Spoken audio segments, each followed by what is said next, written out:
আসসালামু আলাইকুম। আজকে একটা ইউনিক ভর্তা রেসিপি দেখাবো, খুইয়া মাছের ভর্তা। এখন আমি সবগুলো উপকরণ নিলাম। এখানে আমি হলুদ, মরিচ, লবণ দিয়ে ভালো করে মাখিয়ে নেব।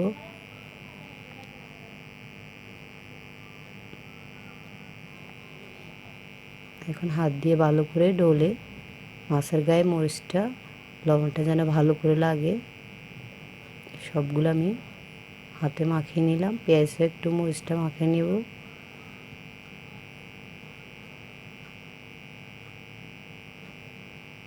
আমি একটা ফ্রাইপ্যানের তেল আগে গরম দিয়ে দিলাম একটু। এখন আমি মাছগুলো দিয়ে দিলাম।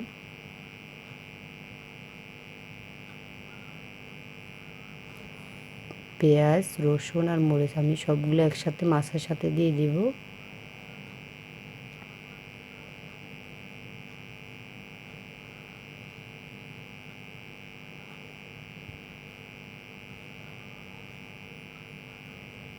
এই মাছটা তাইলে ভাজা করলেও খেতে মজা, ঝোল করেও খেতে মজা, কিন্তু এটাতে কাটা।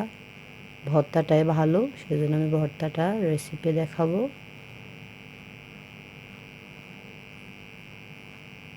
দুই পিঠ যেন ভালো করে ভাজা হয়, আমি উল্টিয়ে দিলাম। মরিচ ভাজা হয়ে গেছে আমার।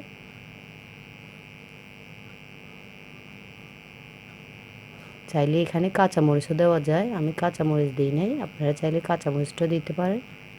আমি শুধু পেঁয়াজ আর শুকনো মরিচটা অ্যাড করছি।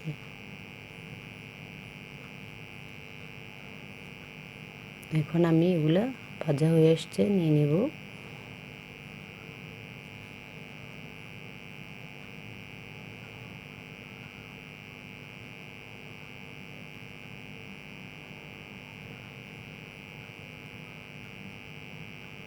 মাছটাও ভাজা হয়ে গেছে।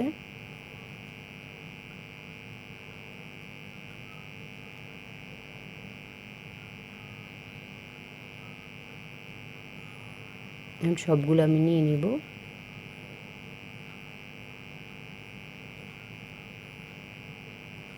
এই মাছের ভর্তাটা খেতে অনেক মজা, সুস্বাদু হয়। মাছটা অনেক মজা খেতে, গ্রামের মাছ এটা। এখন আমি পাটাতে মরিচটা আলাদা করে নিয়ে নিলাম।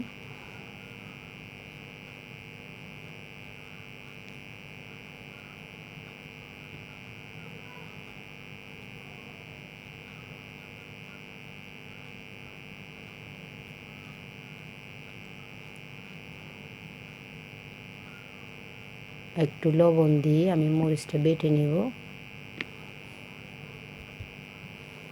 চাইলে হাতেও কষলানো যায়, কিন্তু হাতে জ্বলবে, সেজন্য আমি এটা পাটাতে একটু বেটে নেব।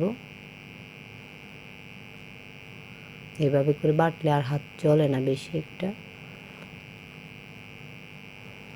এখন আমি মাছগুলো বেটে নেব।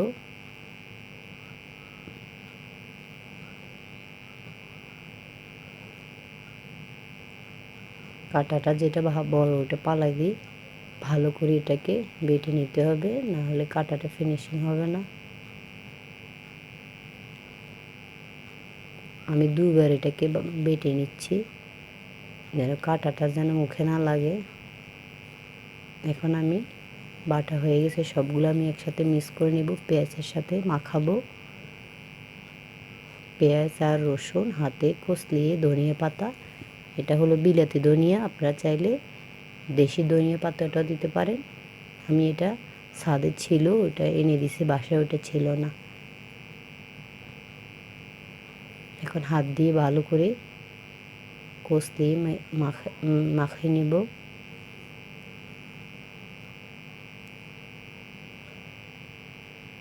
মাছটা ভাজার তেলটা দিয়ে আমি ভালো করে মাখাবো। চাইলে এখানে সরষের তেলও দিতে পারেন, সরষের তেল না দিয়ে ভাজার তেলটা দিলে মজা হয় বেশি এই ভর্তাটাতে।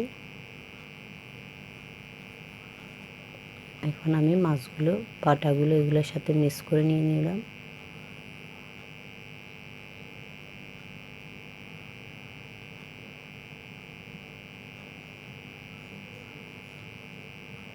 এখন আমি লবণ দিয়ে দিব পরিমাণ মতো, একটুখানি বিট লবণ দিয়ে দিলাম।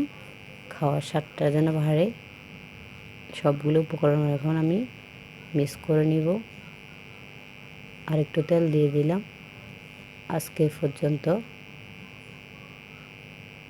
হাতে ভালো করে মাখিয়ে নিই। আজকে পর্যন্ত আল্লাহ হাফেজ। আসসালামু আলাইকুম।